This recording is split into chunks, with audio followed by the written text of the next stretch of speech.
सुल्तान राही stuntman से hero कैसे बने, पंजाबी फिल्मों ने कैसे उर्दू फिल्मों को मात दी, पंजाबी फिल्मों को किसने उरूज बख्शा।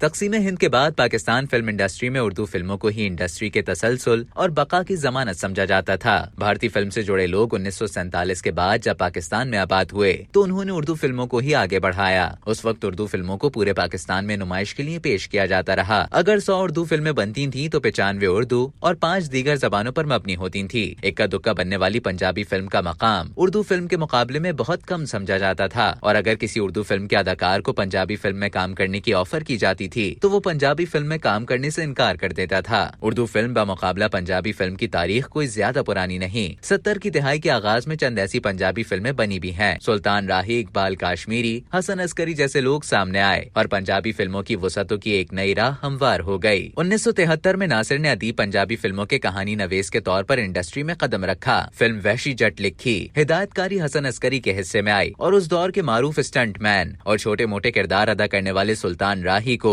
हीरो बनाकर स्क्रीन पर पेश कर दिया। इसके बाद पंजाबी फिल्म किसी से नहीं पकड़ी गई, बल्कि उर्दू फिल्मों के अदाकारों ने भी अपने फिल्मी करियर को तूल देने के लिए पंजाबी फिल्म का सहारा लिया। पंजाबी फिल्म के जिक्र के बगैर पाकिस्तानी फिल्म इंडस्ट्री का जिक्र अधूरा है, और पंजाबी फिल्म के जिक्र में नासिर अदीब का नाम ना लिया जाए तो बात नहीं बनती, क्योंकि मुसन्निफ नासिर अदीब का नाम पंजाबी फिल्म की कामयाबी की अलामत समझा जाता है। फिल्म मौला जट ने पंजाबी फिल्मों को जिस जोहद से नवाजा उसका क्रेडिट नासिर अदीब को ही जाता है।